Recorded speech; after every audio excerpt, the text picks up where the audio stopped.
All right, team, we are recording, and hopefully you can hear my voice fine and see my screen.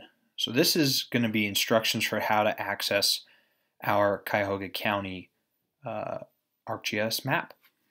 So first you're going to go to https://socdet.maps.arcgis.com.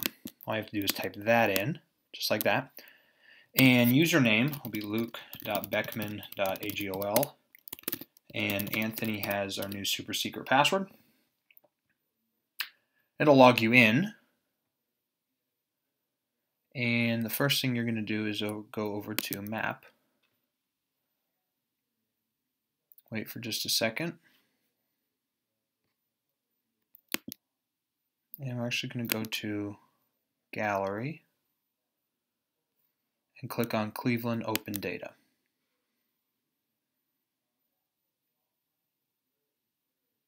And I'll wait for a second. What it's doing is drawing, the map is auto-zoomed into Cuyahoga County. But as you see here, we've got all the counties in the United States. We'll stay here in Cuyahoga County. I can tell that it's Cuyahoga County by clicking on somewhere in the polygon. I see Cuyahoga, Ohio, population, and just some information in what we call a pop-up. These are all of the layers that we've got available in our Cleveland Open Data map. So it defaults to having USA counties on. I can turn on zip codes, county school districts. If you want to know what that is, you click on it. It says here Parma City School District. We can customize anything we see in the pop-ups. I haven't done that yet to keep it simple.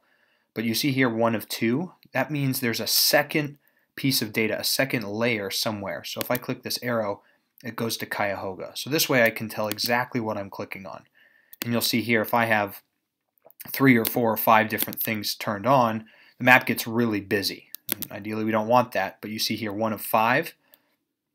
I'm currently looking at a census block group area. Now I'm looking at the school district. Now I'm looking at a block area again, block group area, and now Cuyahoga County. So there is some value to having those different layers be easily selectable. Let me turn those off again and talk you through each of the different things that we have. So we've got different boundaries we can turn on. We also have CDC Social Vulnerability Index. It's 2014.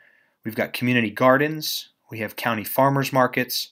We have a crime index, median age, predominant population, food spending away from home, fruits and vegetables, population density, median household income, healthcare spending, education spending, job accessibility by walking and transit, and also supermarket access.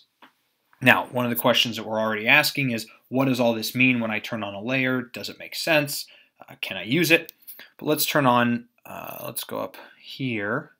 Let's turn on crime index. So what I've done is I've adjusted the transparency of a layer. I'm going to mention some of these details so that as we think through each layer and as we think about presentation, you can say, this is a great way to present it, this is a terrible way to present it, it makes sense to me, it doesn't make sense, and we can customize presentations for each group that we work with.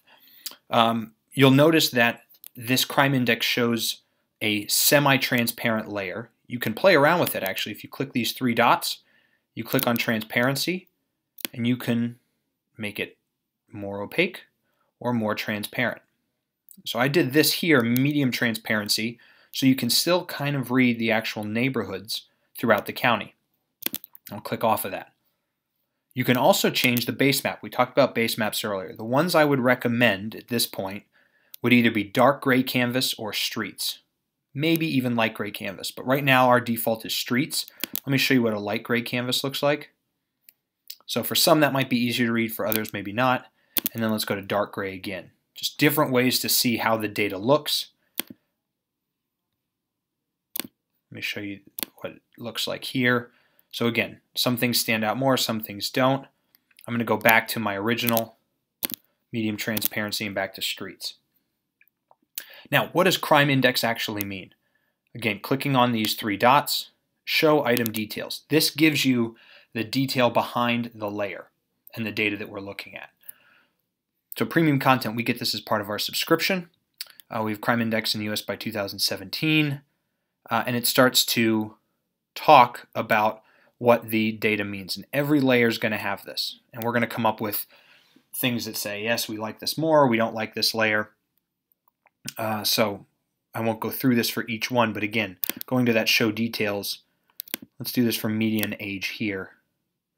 Click the three dots, show item details. We'll let this load. In here, pop-up configured to include following information. We've got, this looks like 2016. A whole bunch of good information in here. Now, these are ways that we turn on and off data. But if you want to know what do these colors mean, the way I recommend doing this is click over on Legend.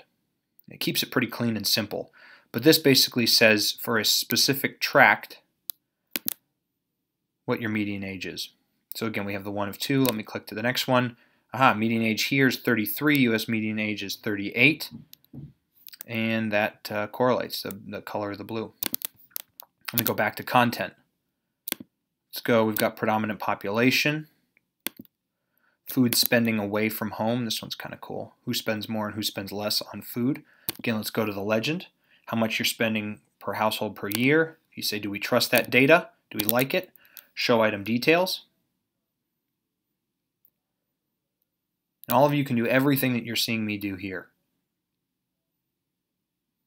All right, so Esri's actually produced this premium content for us. So they've done a lot of the heavy lifting here, but they pulled from, they've got consumer expenditures, some demographic information, and pulling from some actual census data. Fruit and vegetable spending. Less to more, population density. These two are actually really interesting because they're a little bit, these are gradients. You see the gradients again across the board. You see this one here, education spending. Transparency is a little bit different. Made it totally opaque, but again, we can shift it here, go a little bit less transparent. Excuse me, more transparent, less opaque. Let's go job accessibility by walking and transit. This one's really cool. Show item details. Layer displays the number of jobs that are accessible within 30 minutes by walking. And transit average between 7 and 9 a.m. for the 46 most populated cities. So good news is we've got data here, and Jennifer Bell was actually the creator of this. And let's take a look. Let's go over to Legend. So number of jobs that are available within that walking distance. So this one's actually pretty interesting. Now let's go to supermarket access. This one's kind of cool. What does all this mean? There's a lot of crunching done on this one as well. Let's figure out who did what and what it means. So UO docent. We're going to need to get a little bit more information here. So this is this guy who created this data, but he explains his methodology here. So 10-minute drive or 1-mile walk, people who have got access to supermarkets and how many. Let's go to the legend here. So this is a supermarket, people in poverty with low access, so 10 or more people is each of these dots. Then supermarkets within 1-mile walk, so we can see darker areas here, meaning there are more supermarkets that people could walk to within a mile, and then supermarkets in drive time. So this is interesting. Looks like we've got a little bit of a desert here, but also not a ton of people. Now there's more that we can obviously do. We can do analysis and directions measuring and all that, but what I wanted to show you were some of the top layers that I've found to date.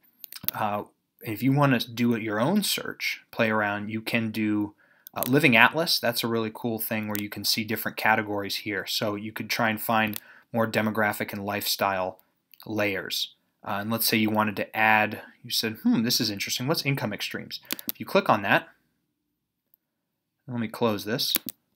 You're going to find here income extremes is now on the map. And now I have income extremes on here, and we can look at the data however we want. If you say you don't like income extremes, you can just remove it, and it goes away. So ways that you can play with the data. Let's show you another way. So that was Living Atlas. That's a lot of the demographic type, Esri hosted or U.S. Census type information. You can also just do a global search, and what you would do is you would actually go to ArcGIS Online, this gets a little bit more detailed. But you could search for all kinds of different things and then click Add the same way. I won't do that. But just showing you different ways that we can find data. We won't touch this right now. But again, if you want to play around with some more data that's available, click on Add Browse Living Atlas Layers and scroll down here. You can see a bunch of different things and play around with it. You might see these little arrows here for drop down. This can get a little bit confusing. I wouldn't worry about it, but this just shows different ways that the data can be sliced and diced. What I've done is I've focused us really here on Cuyahoga County.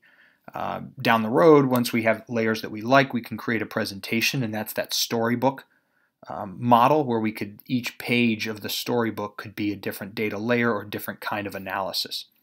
So there's a lot that we can do with that. But again, the other thing I'll mention is I have made this map publicly available because, again, it's just open data. And what we have is, if you go into the link that Anthony will share around, you'll be able to do all of the same things here. You just won't have to log in. I think the only layer that doesn't load is the crime index layer. But I've renamed a couple of these just to make it a little bit easier for us to understand. And those are the main things I would mention. Again, show item details tells you what you're looking at, why and how.